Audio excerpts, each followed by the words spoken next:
ಅಪ್ಪ ಅನ್ನು ನಿಸ್ವಾರ್ಥ ಜೀವಿ. ಮನೆ ವರಾಂಡದಲ್ಲಿ ಕುಳಿತಿದ್ದ ನಿಧಿಯ ಕಣ್ಣಾಳೆಗಳು ತುಂಬಿ ಬಂದವು. ಮದುವೆ ಮುಂಚೆ ಸಾವಿರಾರು ಕನಸುಗಳನ್ನು ಕಂಡಿದ್ದಳು. ನನ್ನ ಗಂಡ ಹಾಗಿರ್ಬೇಕು, ಹೀಗಿರ್ಬೇಕು, ನನ್ನನ್ನು ತುಂಬಾನೇ ಪ್ರೀತಿ ಮಾಡಬೇಕು, ನನ್ನ ಜೊತೆ ಅಪ್ಪನನ್ನು ಕೂಡ ಚೆನ್ನಾಗಿ ನೋಡ್ಕೊಳ್ಬೇಕು ಅಂತ ಆಸೆ ಪಟ್ಟಿದ್ದಳು. ಅವಳ ಆಸೆಯಂತೆ ಅವಳ ಮನಸ್ಥಿತಿಯನ್ನು ಒಪ್ಪಿಕೊಳ್ಳುವಂತ ಹುಡುಗ ಕೂಡ ಸಿಕ್ಕಿದ್ದನು. ಆದ್ರೆ ಮದುವೆಯಾದ ನಂತರ ಅವನ ವರಸನೆ ಚೇಂಜ್ ಆಗಿ ಹೋಯಿತು. ಅಳುತ್ತಿದ್ದ ಅವಳನ್ನು ಸಮಾಧಾನ ಪಡಿಸುವವರು ಯಾರೂ ಇರಲಿಲ್ಲ.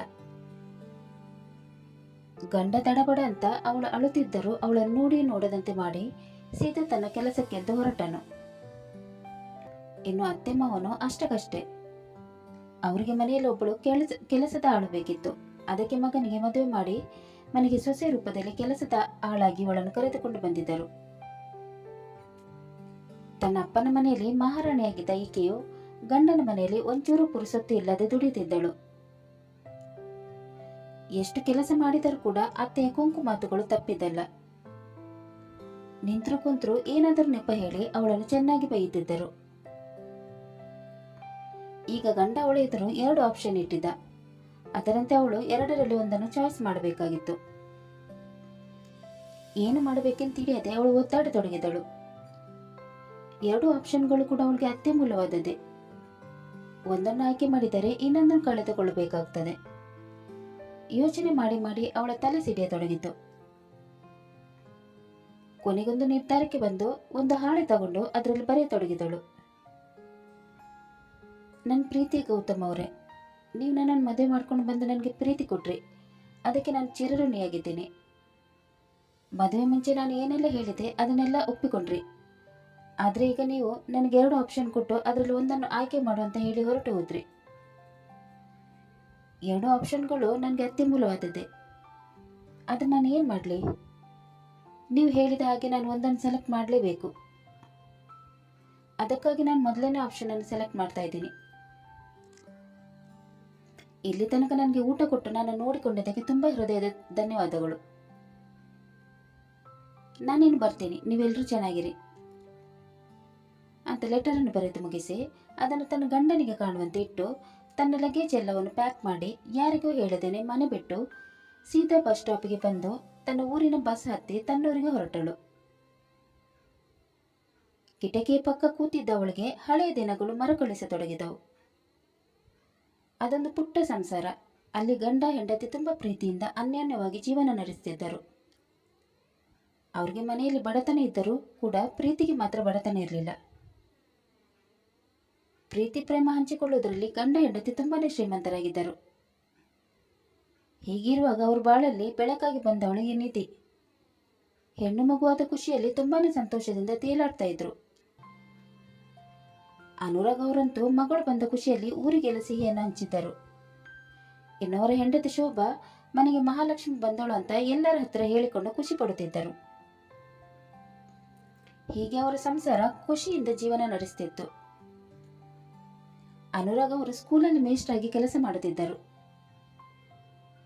ದಿನ ಹೋದಂತೆ ಮಗಳು ದೊಡ್ಡವಳಾಗಿ ಇಂದಿಗೆ ಆಕೆಗೆ 6 ವರ್ಷ ತುಂಬಿತ್ತು. ತಂದೆ ತಾಯಿ ಅವಳನ್ನು ತುಂಬಾನೇ ಮುದ್ದಿನಿಂದ ಸಾಕಿದ್ದರು. ಹೀಗಿರ್ಬೇಕಾದ್ರೆ ಒಂದಿನ ಶೋಭಾರವರು ಆಕ್ಸಿಡೆಂಟ್ ಅಲ್ಲಿ ತೀರಿಕೊಂಡಾಗ ಅವರ ಗಂಡನಿಗೆ ಆಕಾಶನ ತಲೆ ಮೇಲೆ ಕಳಚಿ ಬಿದ್ದ ಅನುಭವ ಆಯಿತು. ಹೆಂಡತಿ ಸತ್ತ ದುಃಖದಲ್ಲಿ ತುಂಬಾನೇ ಸೊರಗಿ ಹೋದರು. ನಿಧಿ ಅಂತ ದಿನಾಲು ಅಮ್ಮ ಅಮ್ಮ ಅಂತ ಅಳುತ್ತಿದ್ದಾಗ ಅವರು ಕರುಳು ಕಿತ್ತು ಬರುವ ಹಾಗೆ ಆಗುತ್ತಿತ್ತು. ಸಂಬಂಧಿಕರೆಲ್ಲ ಅವರಿಗೆ ಮಗುವಿಗೋಸ್ಕರ ಇನ್ನೊಂದು ಮದುವೆ ಮಾಡ್ಕೊಂತ ತುಂಬಾನೇ ಬುದ್ಧಿವಾದ ಹೇಳಿದ್ದರು. ಆದ್ರೆ ಅನುರಾಗ್ ಅವರು ಮಗುವಿನ ಭವಿಷ್ಯಕ್ಕೋಸ್ಕರ ಇನ್ನೊಂದು ಮದುವೆಯಾಗಲು ಒಪ್ಪಿಕೊಳ್ಳಲೇ ಇಲ್ಲ. ಮಲತಾಯಿ ಬಂದ್ರೆ ತನ್ನ ಮಗಳಿಗೆ ತಾಯಿಯ ಪ್ರೀತಿ ಸಿಗಲಾರದು ಅಂತ ಅಂದುಕೊಂಡ ಅವರು ತಾನು ಇನ್ನೊಂದು ಮದುವೆ ಆಗಲ್ಲ ಅಂತ ಸಂಬಂಧಿಕರಿಗೆಲ್ಲ ಹೇಳಿ ಅವರನ್ನು ಸುಮ್ಮನಾಗಿರಿಸಿದರು. ತಂದೆ ತಾಯಿ ಇಬ್ಬರ ಪ್ರೀತಿಯನ್ನು ಕೊಟ್ಟು ಅವಳನ್ನು ತುಂಬಾ ಮುದ್ದಿನಿಂದ ಸಾಕಿ ಬೆಳೆಸಿದರು. ಅವಳಿಗೆ ಯಾವ ರೀತಿಯಾದ ಕೊರತೆಯಾಗದಂತೆ ಅವಳು ಏನು ಕೇಳುತ್ತಾಳೋ ಅದನ್ನೆಲ್ಲ ಕೊಟ್ಟು ತುಂಬಾ ಪ್ರೀತಿಯಿಂದ ನೋಡಿಕೊಳ್ಳುತ್ತಿದ್ದರು. ಅವಳಿಗೂ ಅಪ್ಪ ಅಂದ್ರೆ ಪಂಚಪ್ರಾಣ. ಅಪ್ಪನನ್ನು ಬಿಟ್ಟು ಒಂದು ಕ್ಷಣನೂ ಇರುತ್ತಿರಲಿಲ್ಲ. ಹೀಗೆ ದಿನ ತಿಂಗಳು ವರ್ಷಗಳು ಉರುಳಿ ಇಂದಿಗೆ ಅವಳಿಗೆ 23 ವರ್ಷವಾಗಿತ್ತು. ಈಗ ಅವರಿಗೆ ಮಗಳ ಮದುವೆಯದ್ದೇ ಚಿಂತೆಯಾಗಿತ್ತು.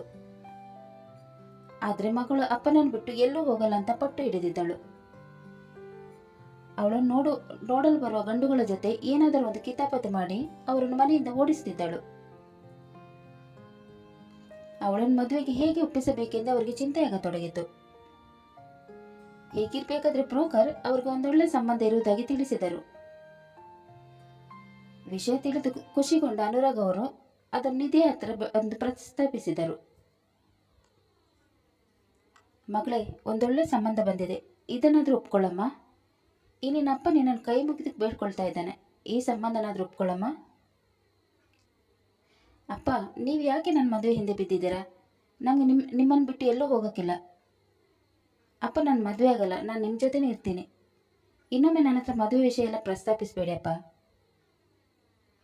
ಹಾಗೆಲ್ಲ ಹೇಳಬೇಡಿ ಕೂಸೆ. ಈ ನಿನ್ನ ಅಪ್ಪ ಸಾಯಿದ್ರೊಳಗೆ ನಿನ್ನ ಮದುವೆನ ಕಣ್ತುಂಬ ನೋಡ್ಬೇಕಂತ ಆಸೆ. ಈ ನನ್ನ ಆಸೆ ನೆರವೇರಿಸ್ತೀಯಲ್ವಾ? ಇಲ್ಲ ಅಂತ ಮಾತ್ರ ಹೇಳಬೇಡ. ದಯವಿಟ್ಟು ಅದು ಒಂದ್ಸಲ ನನ್ನ ಮಾತನ್ನು ನಡೆಸ್ಕೊಡು. ಹುಡುಗ ವೆಲ್ ಸೆಟಲ್ಡ್ ಆಗಿದ್ದಾನೆ, ಅವನದೇ ಆದ ಸ್ವಂತ ಬಿಸ್ನೆಸ್ ಕೂಡ ಇದೆ. ಮನೆಯಲ್ಲಿ ಯಾವುದಕ್ಕೂ ಕೊರತೆ ಇಲ್ಲ, ನೀನು ಆರಾಮಾಗಿರ್ಬೋದು. ನಾನಲ್ಲಿ ಆರಾಮಾಗಿದ್ರೆ ಇಲ್ಲಿ ನಿಮ್ಮನ್ನು ಯಾರು ನೋಡ್ಕೋತಾರಪ್ಪ? ನನ್ನನ್ನು ನಾನೇ ನೋಡ್ಕೋತೀನಿ. ನೀನು ನನ್ನ ಬಗ್ಗೆ ಚಿಂತೆ ಮಾಡಬೇಡ, ನೀನು ಚೆನ್ನಾಗಿರ್ಬೇಕು, ಅದೇ ನನ್ನ ಆಸೆ. ಈ ನಿನ್ನ ಅಪ್ಪನಿಗೋಸ್ಕರ ನಿನಗೆ ಇಷ್ಟು ಮಾಡೋಕ್ಕಾಗಲ್ವಾ? ನೀನೇನಾದರೂ ಈ ಮದುವೆಗೆ ಒಪ್ಪಿಲ್ಲ ಅಂದರೆ ನಾನು ಕಿರಣು ಭಾವನ ನೋಡ್ಕೋತೀನಿ. ಏನಪ್ಪ ನೀವು? ಕಿರಣು ಭಾವನ ನೋಡ್ಕೊಳ್ಳೋದು ಬೇಡ, ನಾನು ಮದುವೆ ಆಗಲು ಒಪ್ಪಿದ್ದೀನಿ. ಮುಂದೆ ಏನು ಮಾಡ್ಬೇಕಂತ ಹೇಳಿ. ಹುಡುಗನ ಕಡೆಯವರು ನಾಳೆ ನೀನು ನೋಡೋಕ್ಕೆ ಬರ್ತಾ ಇದ್ದಾರೆ. ಅವರು ಇದರಲ್ಲಿ ಚೆನ್ನಾಗಿ ರೆಡಿಯಾಗಿ ಸಭ್ಯರ್ಥರು ವರ್ತನೆ ಮಾಡಬೇಕು. ಮೊದಲೆಲ್ಲ ಮಾಡಿದ ರೀತಿ ಮಾಡಬಾರ್ದು. ಈ ಸಲನಾದ್ರೂ ಅವ್ರು ನಿನ್ನ ಒಪ್ಪಿಕೊಂಡು ನಿನ್ಗೆ ಮದುವೆ ಆಗಲಿ. ಸರಿಯಪ್ಪ, ನೀವು ಹೇಳಿದ ಹಾಗೇನೆ ಮಾಡ್ತೀನಿ. ಮಗಳು ಮದುವೆಗೆ ಒಪ್ಪಿಕೊಂಡಿದ್ದನ್ನು ನೋಡಿ ಅನುರಾಗ್ ಅವರಿಗೆ ತುಂಬಾನೇ ಖುಷಿಯಾಯಿತು. ಮರುದಿನ ಬೆಳಿಗ್ಗೆ ಗಂಡಿನ ಕಡೆಯವರು ಮನೆಗೆ ಬಂದಾಗ ನಿಧಿ ಚೆನ್ನಾಗಿ ರೆಡಿಯಾಗಿ ಬಂದು ಕುಳಿತುಕೊಂಡಳು. ನಿಧಿಯನ್ನು ನೋಡಿದ ಗೌತಮ್ಗೆ ಅವಳು ಇಷ್ಟವಾದಳು. ಗೌತಮ್ ಮನೆಯವರನ್ನೆಲ್ಲ ಒಪ್ಪಿಸಿ ಅವಳ ಜೊತೆ ಮಾತನಾಡಲು ಅವಳನ್ನು ಮನೆ ಹೊರಗೆ ಕರೆದುಕೊಂಡು ಹೋದನು. ನಿಧಿಗೂ ಕೂಡ ಇದೇ ಬೇಕಾಗಿತ್ತು. ಇಬ್ಬರು ಒಬ್ಬರನ್ನೊಬ್ಬರು ಇಂಟ್ರೊಡ್ಯೂಸ್ ಮಾಡುತ್ತಾ ಮಾತನಾಡತೊಡಗಿದರು. ಹಾಯ್ ನಿಧಿ, ಮನೆಯವರೆಲ್ಲ ನಮ್ಮಿಬ್ಬರ ಮದುವೆಗೆ ಒಪ್ಪಿಕೊಂಡಿದ್ದಾರೆ. ನಿಮಗೆ ನಾನು ಇಷ್ಟ ಆಗಿದ್ದೇನೆ ಅಂತ ಅಂದ್ಕೊಂಡಿರ್ತೀನಿ. ನೀವು ನನ್ನನ್ನು ಮದುವೆ ಆದರೆ ಮನೆಯಲ್ಲಿ ಆರಾಮಾಗಿರ್ಬೋದು. ನಾನೇ ಸ್ವಂತ ಬಿಸ್ನೆಸ್ ಮಾಡ್ಕೊಂಡಿದ್ದೀನಿ. ದುಡ್ಡಿಗೆ ಯಾವ ರೀತಿಯಾದ ಕೊರತೆನೇ ಇಲ್ಲ. ನೀವು ನನ್ನ ಅಪ್ಪ ಅಮ್ಮನ ಜೊತೆ ಆರಾಮಾಗಿರ್ಬೋದು. ನಿಧಿಗೆ ಮಾತನಾಡಲು ಅವಕಾಶ ಕೊಡದೆ ಅವನೇ ಮಾತನಾಡುತ್ತಿದ್ದ ನೋಡಿದ ನಿಧಿ ಅವನನ್ನೇ ದುರ್ಗುಟ್ಟಿ ನೋಡಿದಳು. ಪರವಾಗಿಲ್ಲ, ಹುಡುಗ ಹ್ಯಾಂಡ್ಸಮ್ ಆಗೇ ಇದ್ದಾನೆ, ಒಳ್ಳೆಯ ಥರ ಕಾಣಿಸ್ತಾ ಇದ್ದಾನೆ. ನಾನೇಕೆ ಇವನ ಹತ್ತಿರ ನನ್ನ ಆಸೆಗಳನ್ನು ಹೇಳ್ಕೊಳ್ಬಾರ್ದು ಅಂತ ಮನಸ್ಸಿನಲ್ಲಿ ಅಂದುಕೊಂಡವಳು. ನನಗೆ ನೀವು ಇಷ್ಟನೇ, ಆದರೆ ಏನು ಮಾಡೋದು? ನಾನು ನನ್ನ ಅಪ್ಪನನ್ನು ಬಿಟ್ಟು ಒಂದು ಕ್ಷಣನೂ ಇರಲ್ಲ. ನಾನು ಇಷ್ಟಪಟ್ಟು ಮದುವೆ ಆಗೋ ಹುಡುಗನಿಗೆ ಕೆಲವೊಂದು ಕ್ವಾಲಿಟೀಸ್ ಇರಬೇಕಂತ ನನಗೆ ಆಸೆ. ನೀವೇನಾದರೂ ಆ ಥರ ಇದ್ದರೆ ನಾನು ನಿಮ್ಮನ್ನು ಒಪ್ಕೊಳ್ತೀನಿ. ನಿಧಿಯ ಸೌಂದರ್ಯಕ್ಕೆ ಮನಸೊತ್ತಿದ್ದ ಗೌತಮ್, ಅದೇ ನಿಮ್ಮ ಆಸೆ ಅಂತ ನನಗೂ ಹೇಳಿ, ನಿಮ್ಮ ಆಸೆಗಳನ್ನೆಲ್ಲ ನಾನು ನೆರವೇರಿಸ್ತೀನಿ. ನಾನು ಮದುವೆ ಆದಮೇಲೂ ನನ್ನ ಅಪ್ಪನನ್ನು ನೋಡ್ಕೊಳ್ಬೇಕು. ವಾರದಲ್ಲಿ 2 ದಿವಸನಾದರೂ ನಾನು ನನ್ನ ಅಪ್ಪನ ಜೊತೆ ಇರಬೇಕು. ಅವ್ರಿಗೆ ಯಾವ ರೀತಿಯಾದ ತೊಂದರೆ ಆಗದಂತೆ ನಾನು ನೋಡ್ಕೊಳ್ಬೇಕು. ಅವಳ ಮಾತನ್ನು ಕೇಳಿದ ಗೌತಮ್ ನಕ್ಕು, ಅಷ್ಟೇನಾ? ನನಗೇನೋ ಅಂದ್ಕೊಂಡ್ಬಿಟ್ಟೆ. ನಿಮ್ಮೆಲ್ಲ ಆಸೆನ ನಾನು ನೆರವೇರಿಸ್ತೀನಿ. ಮದುವೆ ಆದಮೇಲೆ ನೀವು ಮಾವನ ಜೊತೆ ಆರಾಮಾಗಿ ಬಂದಿರ್ಬೋದು. ಈಗಲಾದ್ರೂ ಮದುವೆ ಒಪ್ಕೋತೀರಲ್ವಾ? ಅವನ ಮಾತು ಕೇಳಿದ ನಿಧಿಗೆ ಸಂತೋಷವಾಯಿತು. ಸಂತೋಷದಿಂದ ಮದುವೆಗೆ ಒಪ್ಪಿಗೆ ಸೂಚಿಸಿದಳು. ಗುರು ಹಿರಿಯರ ಆಶೀರ್ವಾದದಿಂದ ಅವರಿಬ್ಬರ ಮದುವೆ ನಡೆದು ಹೋಯಿತು. ಮದುವೆದ ಹೊಸತರಲ್ಲಿ ಎಲ್ಲವೂ ಸರಿಯಾಗಿ ನಡೆದುಕೊಂಡು ಹೋಗುತ್ತಿತ್ತು. ಗೌತಮ್ ಅವಳನ್ನು ತುಂಬಾನೇ ಚೆನ್ನಾಗಿ ನೋಡಿಕೊಳ್ತಿದ್ದನು. ಆದರೆ ಬರಬರುತ್ತಾ ಇವರ ಮುಖವಾಡಗಳು ಕಳಚತೊಡಗಿದವು.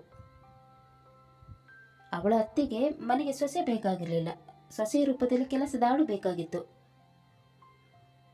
ಬಡವರ ಮನೆ ಹೆಣ್ಣು ಮಗಳನ್ನು ಮದುವೆ ಮಾಡಿ ಕರ್ಕೊಂಡು ಬಂದರೆ ಅವಳು ಇವರು ಹೇಳಿದನ್ನು ಕೇಳಿಸಿಕೊಂಡು ಸುಮ್ಮನೆ ಇರ್ತಾಳಂತ ಅವರು ಅಂದ್ಕೊಂಡಿದ್ದರು. ಈ ವಿಷಯವನ್ನು ತನ್ನ ಮಗನ ಬಳಿಯೂ ಪ್ರಸ್ತಾಪಿಸಿದ್ದರು. ನಿಧಿಯ ಸೌಂದರ್ಯಕ್ಕೆ ಮಾರು ಹೋಗಿದ್ದವನು ಇಷ್ಟರ ತನಕ ಅವಳ ಮಾತಿಗೆಲ್ಲ ಸಮ್ಮತಿ ಸೂಚಿಸಿದ್ದನು. ಆದರೆ ಈಗ ತಾಯಿಯ ಒತ್ತಡದಿಂದ ನಿಧಿಯನ್ನು ತನ್ನ ತಂದೆಯ ಬಳಿ ಹೋಗಲು ತಾಕೀತು ಹಾಕಿದ್ದನು. ತನ್ನ ಮನೆಯಲ್ಲಿ ಮಹಾರಾಣಿಯಾಗಿದ್ದವಳು ಗಂಡನ ಮನೆಯಲ್ಲಿ ಕೆಲಸದ ಆಳಾಗಿ ದುಡಿಯುತ್ತಿದ್ದಳು. ಗೌತಮ್ ಇದಕ್ಕೆಲ್ಲ ತಲೆನೇ ಹಾಕುತ್ತಾ ಇರಲಿಲ್ಲ. ನಿಧಿ ಮನೆಯಲ್ಲೇ ಕೆಲಸ ಮಾಡಿ ಆದ್ಮೇಲೆ ಸ್ವಲ್ಪ ಹೊತ್ತು ಕುಳಿತುಕೊಂಡರೂ ಕೂಡ ಅವಳ ಅತ್ತೆಗೆ ಸಹಿಸಿಕೊಳ್ಳಲಿಕ್ಕೆ ಆಗುತ್ತಿರಲಿಲ್ಲ. ಮಗ ಮನೆಗೆ ಬಂದಾದ ಮೇಲೆ ಅವಳ ಮೇಲೆ ಚಾಡಿ ಹಿಡಿದಿದ್ದರು. ನಿನ್ನ ಹೆಂಡತಿ 3 ಹೊತ್ತು ಮೊಬೈಲ್ ಹಿಡಿದುಕೊಂಡು ಕುಳಿತಿರ್ತಾಳೆ. ಯಾವಾಗ ನೋಡ್ರೆ ಅವಳ ಅಪ್ಪನ ಜೊತೆ ಮಾತಾಡ್ತಾ ಇರ್ತಾಳೆ. ಮೊಬೈಲ್ ವಿಷಯದಲ್ಲಿ ನೀನು ಅವಳಿಗೆ ಕಡಿವಾಣ ಹಾಕಿದ್ರೆ ಒಳ್ಳೆಯದು, ಇಲ್ಲ ಅಂದ್ರೆ ನಮ್ಮ ಕೈ ತಪ್ಪಿ ಹೋಗ್ಬೋದು ಅಂತ ತನ್ನ ಮಗನ ಕಿವಿ ಊದುತ್ತಿದ್ದರು. ತಾಯಿಯ ಮಾತು ಆಲಿಸಿದವನು ನಿಧಿಗೆ ಮೊಬೈಲಲ್ಲಿ ಮಾತನಾಡಕ್ಕೂ ಕೂಡ ತಾಕೀತು ಹಾಕತೊಡಗಿದನು. ಮನೆಯಲ್ಲಿ ಇವರೆಲ್ಲರ ವರ್ತನೆ ಮಿತಿ ಮೀರಿದಾಗ ನಿಧಿಗೆ ಜೀವನವೇ ಸಾಕು ಅಂತ ಅನ್ನಿಸತೊಡಗಿತು. ಒಂದಿನ ನಿಧಿಯ ಅಪ್ಪನಿಗೆ ಹುಷಾರಿಲ್ಲದಾಗ ಅವಳು ತನ್ನ ತಂದೆಯ ಮನೆಗೆ ಹೋಗಲು ಬಯಸಿದಳು. ಈ ವಿಷಯನ್ನು ತನ್ನ ಗಂಡ ಹಾಗೂ ಅತ್ತೆಯ ಬಳಿ ಪ್ರಸ್ತಾಪಿಸಿದಳು. ಆಗ ಅವಳ ಅತ್ತೆ ಕೋಪದಿಂದ, ಯಾವಾಗ ನೋಡಿದ್ರು ನನ್ನ ಅಪ್ಪನಿಗೆ ಹುಷಾರಿಲ್ಲ, ನನ್ನ ಅಪ್ಪನಿಗೆ ಅದು ಆಗಿದೆ ಇದು ಆಗಿದೆ ಅಂತ ಹೇಳಿ ತವ್ರ ಮನೆಗೆ ಹೋಗೋಕ್ಕೆ ಹೊಸ ಹೊಸ ಕಾರಣ ಹುಡುಕಬೇಡ. ನೀನು ಎಲ್ಲೂ ಹೋಗೋದು ಬೇಕಾಗಿಲ್ಲ. ಇನ್ನು ನೀನು ಈ ಮನೆಗೆ ಸೇರಿದವಳು, ಈ ಮನೆ ಬಿಟ್ಟು ಎಲ್ಲೂ ಕೂಡ ಹೋಗಬಾರ್ದು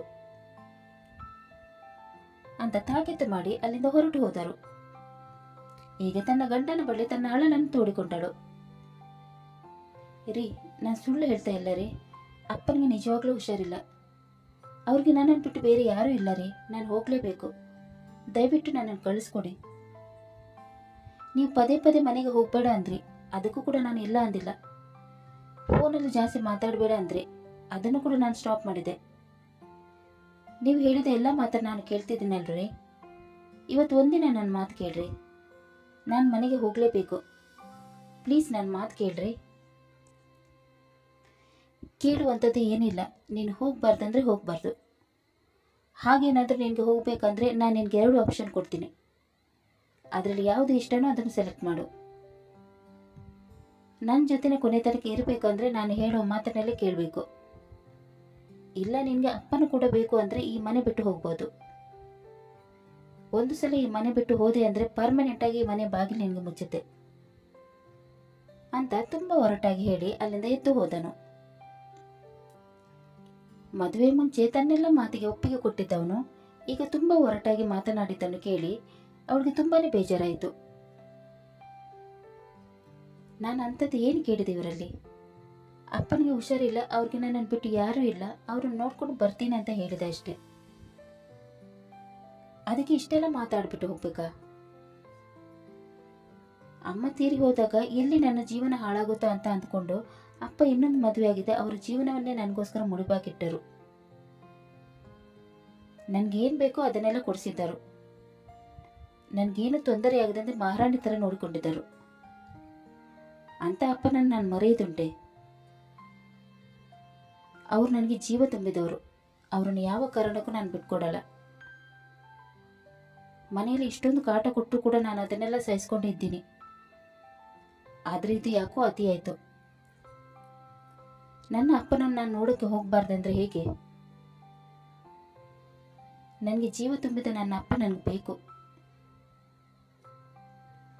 ಈ ಮನೆಯಲ್ಲಿ ನನಗೆ ದುಡ್ಡಿಗೆ ಯಾವ ರೀತಿಯಾದ ಕೊರತೆ ಇಲ್ಲದಿರ್ಬೋದು, ಆದರೆ ಅಪ್ಪ ತೋರಿಸ್ತಿದ್ದ ಪ್ರೀತಿ ಈ ದುಡ್ಡಿನ ಮುಂದೆ ಏನೂ ಇಲ್ಲ. ಈ ಮನೆಯಲ್ಲಿ ಪ್ರೀತಿಗೆ ತುಂಬಾನೇ ಕೊರತೆ ಇದೆ. ಪ್ರೀತಿ ಇಲ್ಲದ ಮನೆಯಲ್ಲಿ ದುಡ್ಡಿದ್ದರೂ ಸ್ಮಶಾನದಲ್ಲಿದ್ದಾಗೆ. ಈ ದುಡ್ಡಿನ ಸ್ಮಶಾನದಲ್ಲಿ ನನಗೆ ಇರಕ್ಕೆ ಇಷ್ಟ ಇಲ್ಲ. ನನಗೆ ನನ್ನ ಅಪ್ಪ ಬೇಕು ಅಂತ ಮನಸ್ಸಿನಲ್ಲಿ ಅಂದುಕೊಂಡು ರಾತ್ರಿಯ ಊಟ ಮಾಡದೇನೆ ಹೋಗಿ ಮಲಗಿಕೊಂಡಳು. ಮಲಗಿದವಳಿಗೆ ನಿದ್ದೆ ಕೂಡ ಬರುತ್ತಿರಲಿಲ್ಲ. ಸ್ವಲ್ಪ ಹೊತ್ತಾದ ಮೇಲೆ ಗೌತಮ್ ಕೂಡ ಬಂದು ಮಲಗಿಕೊಂಡನು. ಅವಳು ಊಟ ಮಾಡದೆ ಯಾಕೆ ಮಲಗಿಕೊಂಡಿದ್ದಾಳಂತ ಒಂದು ಮಾತನ್ನು ಕೂಡ ಆಡದೆ ತಾನು ಹೊಟ್ಟೆ ತುಂಬ ಊಟ ಮಾಡಿಕೊಂಡು ಬಂದು ಮಲಗಿಕೊಂಡಿದ್ದನು. ಈ ಮನೆಯಲ್ಲಿ ಅವಳು ಕೆಲಸಕ್ಕೆ ಸೀಮಿತವಾಗಿದ್ದಾಳೆ ಹೊರತು ಬೇರೆ ಯಾವ ವಿಷಯದಲ್ಲಿ ಕೂಡ ಅವಳನ್ನು ಇನ್ವಾಲ್ವ್ ಮಾಡ್ತಿರ್ಲಿಲ್ಲ. ಗಂಡನ ಈ ರೀತಿಯ ವರ್ತನೆ ನೋಡಿ ಅವಳಿಗೆ ಅಳುನೇ ಬಂದುಬಿಟ್ಟಿತ್ತು. ಅತ್ತರೆ ಸಮಾಧಾನ ಮಾಡುವವರು ಕೂಡ ಯಾರೂ ಇರಲಿಲ್ಲ. ಬೆಳಿಗ್ಗೆ ಎದ್ದ ನಿಧಿ ತನ್ನೆಲ್ಲ ಕೆಲಸ ಮುಗಿಸಿ ವರಾಂಡದಲ್ಲಿ ಕೂತಿದ್ದಾಗ ಗೌತಮ್ ಅವಳನ್ನು ನೋಡಿ ನೋಡದಂತೆ ಮಾಡಿ ಕೆಲಸಕ್ಕೆ ಹೋಗಿದ್ದನು. ರಾತ್ರಿನೂ ಊಟ ಮಾಡಿರಲಿಲ್ಲ. ಬೆಳಿಗ್ಗೆ ತಿಂಡಿ ಕೂಡ ಮಾಡಲು ಅವಳಿಗೆ ಮನಸ್ಸಿರಲಿಲ್ಲ.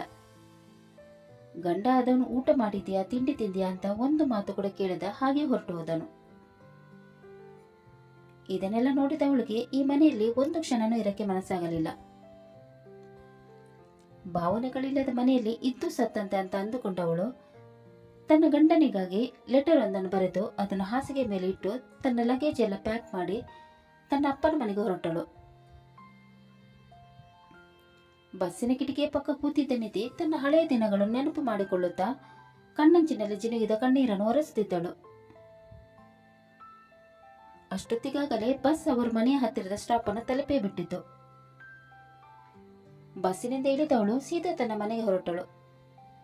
ಮನೆ ಯಾಕೋ ಬಿಕೋ ಅನ್ನುತ್ತಿತ್ತು. ಮನೆಗೆ ಹೋದವಳೆ ಬಾಗಿಲು ಪಡೆಯತೊಡಗಿದಳು. ಆದ್ರೆ ಒಳಗಡೆಯಿಂದ ಯಾವುದೇ ರೀತಿಯಾದ ರೆಸ್ಪಾನ್ಸ್ ಬರದ ಕಾರಣ ಗಾಬರಿಗೊಂಡವಳು ಬಾಗಿಲನ್ನು ಎರಡೂ ಕೈಗಳಿಂದ ಫೋರ್ಸ್ಫುಲಿ ದೂಡಿದಳು. ಒಳಗಡೆಯಿಂದ ಚಿಲಕ ಹಾಕದ ಕಾರಣ ಬಾಗಿಲು ಒಂದೇ ಸಮನೆ ತೆರೆದುಕೊಂಡು ಬಿಟ್ಟಿತು. ಕೂಡಲೇ ಒಳಗೆ ಹೋದವಳು ತನ್ನ ಅಪ್ಪನಿಗಾಗಿ ಹುಡುಕಾಡಿದಳು. ಅಪ್ಪ ಒಂದು ರೂಮಲ್ಲಿ ಚಾಪೆ ಹಾಸಿ ರಗ್ಗು ಹೊದ್ದು ಮಲಗಿದ್ದರು. ಕೂಡಲೇ ಅವಳು ಅವರ ಹತ್ತಿರ ಹೋದಳು. ಅವರು ಚಳಿಯಿಂದ ನಡುಗುತ್ತಿದ್ದರು. ಅವರ ಹಣೆ ಮುಟ್ಟಿದಾಗ ಹಣೆ ಕೆಂಡದಂತೆ ಸುಡುತ್ತಿತ್ತು. ಗಾಬರಿಗೊಂಡ ಅವಳು ಅವರನ್ನು ಪಕ್ಕದ ಮನೆಯವರ ಸಹಾಯದಿಂದ ಆಸ್ಪತ್ರೆಗೆ ಕರೆದುಕೊಂಡು ಹೋದಳು. ಜ್ವರ ಜಾಸ್ತಿ ಆಗಿದ್ದರಿಂದ ತಲೆಗೆ ಏರಿಬಿಟ್ಟಿತ್ತು. ಸ್ವಲ್ಪ ಲೇಟ್ ಆಗಿದ್ರೂ ಕೂಡ ಅವರ ಪ್ರಾಣಕ್ಕೆ ಅಪಾಯ ಇತ್ತು ಅಂತ ಡಾಕ್ಟರ್ ತಿಳಿಸಿದರು. ಇದನ್ನು ಕೇಳಿದ ನಿಧಿಗೆ ಒಂದು ಕ್ಷಣ ಆಘಾತವಾಯಿತು. ಆ ಮನೆ ಬಿಟ್ಟು ಬಂದು ಒಳ್ಳೆ ಕೆಲಸ ಮಾಡಿದೆ. ಇಲ್ಲ ಅಂದ್ರೆ ಇವತ್ತು ನನ್ನ ಹೀರೋ ನನ್ನ ಅಪ್ಪನನ್ನು ಕಳೆದುಕೊಳ್ತಾ ಇದ್ದೆ. ಅಪ್ಪನಿಗಿಂತ ಮಿಗಿಲಾಗಿದ್ದು ಯಾವುದೂ ಇಲ್ಲ. ನನಗೆ ನನ್ನ ಅಪ್ಪನೇ ಇಲ್ಲ. ಇನ್ಮುಂದೆ ನಾನು ನನ್ನ ಅಪ್ಪನನ್ನು ಚೆನ್ನಾಗಿ ನೋಡ್ಕೊಳ್ಬೇಕು ಅಂತ ಅಂದುಕೊಂಡವಳು ಆಸ್ಪತ್ರೆಯಲ್ಲಿದ್ದ ಅಪ್ಪನನ್ನು ಚೆನ್ನಾಗಿ ನೋಡಿಕೊಂಡು ನಂತರ ಅವರು ಸರಿ ಹೋದ ಮೇಲೆ ಅವರನ್ನು ಡಿಸ್ಚಾರ್ಜ್ ಮಾಡಿಸಿ ಮನೆಗೆ ಕರೆಸಿಕೊಂಡು ಬಂದಳು. ಮಗಳು ಮನೆಗೆ ಬಂದಿದ್ದನ್ನು ನೋಡಿ ಅನುರಾಗ್ ಅವರಿಗೆ ತುಂಬಾನೇ ಖುಷಿಯಾಯಿತು. ಅವಳ ಜೊತೆ ಸಂತೋಷದಿಂದ ಕಾಲ ಕಳೆಯತೊಡಗಿದರು. ಮಗಳು ಸ್ವಲ್ಪ ದಿನ ಇದ್ದು ನಂತರ ತನ್ನ ಗಂಡನ ಮನೆಗೆ ಹೋಗುತ್ತಾಳೆ ಅಂತ ಅಂದುಕೊಂಡಿದ್ದರು. ಆದ್ರೆ ಅವಳು ಒಂದು ವಾರವಾದರೂ ಗಂಡನ ಮನೆಗೆ ಹೋಗದ ಕಾರಣ ಮಗಳ ಹತ್ತಿರ ವಿಷಯ ಏನು ಅಂತ ಕೇಳೋಣ ಅಂದುಕೊಂಡರು. ಆದ್ರೆ ಅವರಿಗೆ ಮೈಯಲ್ಲಿ ಸ್ವಲ್ಪ ನಿತ್ರಾಣ ಇದ್ದಿದ್ದರಿಂದ ಮಗಳು ಸ್ವಲ್ಪ ದಿನ ಮನೆಯಲ್ಲೇ ಇರಲು ಬಯಸಿದರು. ಮಗಳ ಜೀವನ ಚೆನ್ನಾಗಿರಲಿ ಅಂತ ಬಯಸಿದ ತಂದೆಗೆ ಒಂದಿನ ಶಾಕ್ ಒಂದು ಕಾದಿತ್ತು. ಅವ್ರ ಮನೆಗೆ ಒಂದು ಪೋಸ್ಟ್ ಬಂದಿದ್ದರಿಂದ ಅನುರಾಗ್ ಅವರು ಅದನ್ನು ತೆಗೆದುಕೊಂಡು ಓದತೊಡಗಿದರು. ಅದನ್ನು ನೋಡಿದವರಿಗೆ ಒಂದು ಕ್ಷಣ ಆಘಾತವಾಗಿ ಅಲ್ಲೇ ಕುಸಿದು ಕುಳಿತರು. ಅಪ್ಪನನ್ನು ಆ ಸ್ಥಿತಿಯಲ್ಲಿ ನೋಡಿದ ನಿಧಿ ಓಡಿ ಬಂದು, ಏನಾಯ್ತಪ್ಪ, ಏನ್ ಲೆಟರ್ ಅದು? ನೀನೇ ಓದು, ಆಗ ನಿನ್ಗೆ ಗೊತ್ತಾಗುತ್ತೆ. ಲೆಟರ್ ಹಿಡಿದು ನೋಡಿದ ಅವಳಿಗೆ ಅಷ್ಟೇನೂ ಆಶ್ಚರ್ಯವಾಗಲಿಲ್ಲ. ಇದೇ ರೀತಿ ಆಗುತ್ತೆ ಅಂತ ಅವಳಿಗೆ ಮೊದಲು ತಿಳಿದಿತ್ತು. ಡಿವೋರ್ಸ್ ಪೇಪರ್ ಅನ್ನು ಕೈಗೆತ್ತಿಕೊಂಡ ಹಾಗೆ ಅದಕ್ಕೆ ಸೈನ್ ಮಾಡಿ ಮತ್ತೆ ಎನ್ವಲಪ್ ಅಲ್ಲಿ ಇಟ್ಟಳು. ಇದನ್ನು ನೋಡಿದ ಅನುರಾಗ್ ಅವರು, ಏನಮ್ಮ ಇದೆಲ್ಲ, ನೀನ್ ಚೆನ್ನಾಗಿರ್ಬೇಕು ಅಂತ ತಾನೇ ನಿಂಗೆ ಮದುವೆ ಮಾಡಿಕೊಟ್ಟದು. ಆದ್ರೆ ಈಗ ಅಷ್ಟು ಬೇಗ ಅಳಿಯಂದ್ರು ಡಿವೋರ್ಸ್ ಪೇಪರ್ ಯಾಕೆ ಕಳಿಸಿದ್ದಾರೆ? ಅಪ್ಪ, ಅವ್ರಿಗೆ ಹೆಂಡತಿ ಬೇಡ, ಅವ್ರ ಮಾತನ್ನು ಕೇಳೋ ಕೀಗೊಂಬೆ ಬೇಕು. ಅತ್ತೆ ಮಾವನಿಗೆ ಸೊಸೆ ಬೇಡ, ಮನೇಲಿ ಒಬ್ಳು ಕೆಲಸದಾಗಿ ಬೇಕು. ಅಲ್ಲಿ ಪ್ರೀತಿ ಭಾವನೆಗಳಿಗೆ ಬೆಲೆನೇ ಇಲ್ಲಪ್ಪ, ಬರೀ ದುಡ್ಡಿಗೆ ಬೆಲೆ ಕೊಡ್ತಾರೆ. ನಾನು ಈ ಮನೆಗೆ ಬರಬಾರ್ದಂತೆ, ನಿಮ್ಮ ಜೊತೆ ಮಾತಾಡಬಾರ್ದಂತೆ, ನಿಮ್ಮ ಜೊತೆಗಿನ ಸಂಬಂಧ ಸಂಪೂರ್ಣವಾಗಿ ಕಡಿದು ಹಾಕ್ಬೇಕಂತೆ. ಅದಕ್ಕೆ ಅವತ್ತು ಅವ್ರನ್ನೆಲ್ಲ ಬಿಟ್ಟು ಬಂದ್ಬಿಟ್ಟೆ. ನನ್ನ ಹುಟ್ಟಿಗೆ ಕಾರಣವಾಗಿ ಸಾಕೆ ಸಲಹಿದ ನನ್ನ ಅಪ್ಪನನ್ನು ನಾನು ಬಿಡ್ಬೇಕಾ? ನೀವೇ ಹೇಳಿ. ಅಪ್ಪ, ನನಗೆ ನೀವು ಬೇಕು. ಆ ಮನೆಯಲ್ಲಿ ಶ್ರೀಮಂತಿಗೆ ಇರ್ಬೋದು, ಆದ್ರೆ ಮನೆಯಲ್ಲಿ ಪ್ರೀತಿಗೆ ಬರಗಾಲ ಇದೆ. ಅಂತ ಮನೆಯಲ್ಲಿ ನಿಮ್ಮ ಮಗಳು ಸುಖವಾಗಿರ್ತಾಳೆ ಅಂತ ನೀವೇ ಹೇಳಿ ಅಪ್ಪ. ಇದೆಲ್ಲ ನನಗೆ ನೀನು ಯಾಕೆ ಹೇಳಿಲ್ಲ? ಮೊದಲೇ ಹೇಳಿದ್ರೆ ನಿನ್ನ ಸಂಸಾರನಾದ್ರೂ ಸರಿ ಹೋಗ್ತಾ ಇತ್ತಲ್ವಾ? ನನಗೋಸ್ಕರ ನೀನು ನಿನ್ನ ಜೀವನನೇ ಯಾಕೆ ಹಾಳು ಮಾಡ್ಕೋತೀಯ? ನಾನು ಅಳಿಯಂದ್ರ ಜೊತೆ ಮಾತಾಡಿ ಕ್ಷಮೆ ಕೇಳಿ ಎಲ್ಲ ಸರಿ ಮಾಡ್ತೀನಿ. ನನ್ನ ಮಗಳು ಚೆನ್ನಾಗಿರ್ಬೇಕು, ಅದಕ್ಕೋಸ್ಕರ ನಾನು ಅಳಿಯಂದ್ರ ಕಾಲು ಹಿಡಿಯೋಕ್ಕೂ ಕೂಡ ರೆಡಿಯಾಗಿದ್ದೀನಿ. ಅಪ್ಪ, ನಿಮ್ಮ ಮಗಳು ಚೆನ್ನಾಗಿರ್ಬೇಕಲ್ವಾ? ನಿಮ್ಮ ಮಗಳು ಚೆನ್ನಾಗಿರ್ಬೇಕಂದ್ರೆ ನೀವು ಆ ಮನುಷ್ಯನ ಹತ್ರ ಹೋಗಬಾರ್ದು. ನನ್ನ ಅಪ್ಪನಿಗೆ ಬೆಲೆ ಕೊಡದ ಜಾಗದಲ್ಲೇ ನಾನು ಒಂದು ಕ್ಷಣ ಕೂಡ ಇರೋಕ್ಕೆ ಇಷ್ಟಪಡಲ್ಲ. ನೀವು ನಾನು ಚೆನ್ನಾಗಿರ್ಬೇಕಂತ ಹೇಗೆ ಬಯಸ್ತೀರೋ ಹಾಗೆ ನಾನು ಕೂಡ ನೀವು ಚೆನ್ನಾಗಿರ್ಬೇಕಂತ ಬಯಸ್ತೀನಿ. ನಿಮ್ಮ ಮಗಳು ಆ ಮನೆಯಲ್ಲಿದ್ದರೆ ಅವಳ ಭಾವನೆಗಳು ಸತ್ತು ಹೋಗಿ ಅವಳು ಕೂಡ ಕಲ್ಲಾಗಿ ಬಿಡ್ತಾಳಪ್ಪ. ನಿಮ್ಮ ಮಗಳು ಚೆನ್ನಾಗಿರೋದು ನಿಮ್ಗೆ ಇಷ್ಟ ಇಲ್ವಪ್ಪ? ಇಲ್ಲಾಂದ್ರೆ ಹೇಳಿ, ಮತ್ತೆ ನಾನು ಆ ಮನೆಗೆ ಹೋಗ್ತೀನಿ. ನೀವು ಚೆನ್ನಾಗಿದ್ರೆ ನನಗೆ ಅಷ್ಟೇ ಸಾಕು. ಮಗಳ ಮಾತು ಕೇಳಿ ಅನುರಾಗ್ ಅವರ ಕಣ್ಣಾಳುಗಳು ತುಂಬಿ ಬಂದವು. ನೀನು ಚೆನ್ನಾಗಿರ್ಬೇಕಂತಾನೆ ತಾನೆ ನಾನು ಇಷ್ಟೊಂದು ಕಷ್ಟಪಡ್ತಾ ಇರೋದು. ಹುಡುಗ ವೆಲ್ ಸೆಟಲ್ ಇದ್ದಾನೆ ಅಂತ ಅವನಿಗೆ ಮದುವೆ ಮಾಡಿಕೊಟ್ಟೆ. ಆದರೆ ಅವನು ಈ ಥರ ಇರ್ತಾನಂತ ಒಂದು ಸುಳಿವು ಕೂಡ ಸಿಕ್ಕಿದ್ರೆ ಅವನ ಜೊತೆ ನೀನು ಮದುವೆನೇ ಮಾಡಿಸ್ತಾ ಇರಲಿಲ್ಲ. ನಾನು ಕ್ಷಮಿಸಿಬಿಡು ಮಗಳೇ. ನನ್ನಿಂದ ನಿನ್ನ ಜೀವನ ಹಾಳಾಗಿ ಹೋಯಿತು. ಮದುವೆ ಮಾಡೋ ಅವಸರದಲ್ಲಿ ಹುಡುಗ ಎಂಥವನಂತ ತಿಳಿದುಕೊಳ್ಳೇ ಇಲ್ಲ. ಶ್ರೀಮಂತಿಕೆ ನೋಡಿ ಮದುವೆ ಮಾಡಿದ್ರೆ ನನ್ನ ಮಗಳ ಜೀವನನೇ ಹಾಳಾಗಿ ಹೋಯಿತು. ತಂದೆ ತಾಯಿ ಮಕ್ಕಳು ಚೆನ್ನಾಗಿರ್ಬೇಕಂತ ಶ್ರೀಮಂತ ಮನೆತನದ ಹುಡುಗನನ್ನು ಹುಡುಗಿ ಮದುವೆ ಮಾಡಿಸ್ತಾರೆ. ಆದ್ರೆ ಮಕ್ಕಳಿಗೆ ಮದುವೆ ಆದ್ಮೇಲೆ ಗೊತ್ತಾಗುತ್ತೆ ಅವ್ರ ಹೃದಯದಲ್ಲಿ ಶ್ರೀಮಂತರಲ್ಲ ಅಂತ. ನನ್ನಿಂದನೇ ನನ್ನ ಮಗಳ ಜೀವನ ಹಾಳಾಯ್ತಲ್ಲ ಅಂತ ನನಗೆ ತುಂಬಾನೇ ನೋವಾಗ್ತಾ ಇದೆ. ನನಗೆ ಕ್ಷಮಿಸಿಬಿಡು ಮಗಳೇ. ನನ್ನಿಂದ ನಿನಗೆ ಒಳ್ಳೆಯ ಜೀವನ ಕೊಡಕ್ಕಾಗಿಲ್ಲ ಅಂತ ಅಂದು ಅಳತೊಡಗಿದರು. ಅವರು ಅಳುವುದನ್ನು ನೋಡಿದ ನಿಧಿ ಅವರ ಕಣ್ಣೀರನ್ನು ಒರೆಸಿ, ಅಳ್ಬೇಡಿ ಅಪ್ಪ, ನೀವು ನನಗೆ ಒಳ್ಳೆಯ ಜೀವನವನ್ನೇ ಕೊಟ್ಟಿದ್ದೀರ. ನಿಮ್ಮ ಜಾಗದಲ್ಲಿ ಬೇರೆ ಯಾರಾದರೂ ಇದ್ದಿದ್ರೆ ಅಮ್ಮ ಸತ್ತಾಗಲೇ ಇನ್ನೊಂದು ಮದುವೆ ಆಗ್ತಾ ಇದ್ರು. ಆದ್ರೆ ನೀವು ನನಗೋಸ್ಕರ ಇನ್ನೊಂದು ಮದುವೆ ಆಗಿದೆ, ನಿಮ್ಮ ಜೀವನನೇ ನನಗೋಸ್ಕರ ತ್ಯಾಗ ಮಾಡಿದ್ರಿ. ನಿಮ್ಮಂತ ಅಪ್ಪ ಲೋಕದಲ್ಲಿ ಒಬ್ರು. ಅಪ್ಪ, ನಿಮ್ಮಷ್ಟು ಒಳ್ಳೆಯ ಗುಣ ಯಾರಿಗೂ ಇರಕ್ಕಿಲ್ಲ. ನೀವು ನನ್ನ ರೋಲ್ ಮಾಡೆಲ್, ನನ್ನ ಹೀರೋ ಅಪ್ಪ. ಇಷ್ಟ ತನಕ ನನ್ನನ್ನು ನೋಡಿಕೊಂಡು ನಿಮ್ಮ ಜೀವನ ಸವಿಸಿದ್ರೆ ಇನ್ಮೇಲೆ ನೀವು ಚೆನ್ನಾಗಿರ್ಬೇಕು, ಖುಷಿಯಾಗಿರ್ಬೇಕು. ಇನ್ಮೇಲೆ ನಾನು ನಿಮ್ಮನ್ನು ಕೊನೆಯವರೆಗೂ ಚೆನ್ನಾಗಿ ನೋಡ್ಕೊಳ್ತೀನಿ. ನಮ್ಗೆ ಯಾರು ಬೇಡಪ್ಪ, ನನಗೆ ನೀವು, ನಿಮಗೆ ನಾನು ಅಂತ ಇದ್ಬಿಡೋಣ. ನೀವು ಯಾವಾಗಲೂ ನಗ್ನಗ್ತಾ ಇರಬೇಕು, ಅದೇ ನನ್ನ ಆಸೆ ಅಂತ ಹೇಳಿ ಅಪ್ಪನನ್ನು ತಪ್ಪಿಕೊಂಡು ಅಳತೊಡಗಿದಳು. ಅನುರಾಗ್ ಅವರು ಅವಳನ್ನು ಸಮಾಧಾನ ಮಾಡುತ್ತಾ, ನೀನು ಈ ಮನೆ ದೇವತೆ ಕಣಮ್ಮ. ನಿನ್ನಂತ ದೇವತೆನ ಬೇಡ ಅಂದವನಿಗೆ ಹೃದಯನೇ ಇಲ್ಲ. ನೀನು ಅಳ್ಬೇಡ.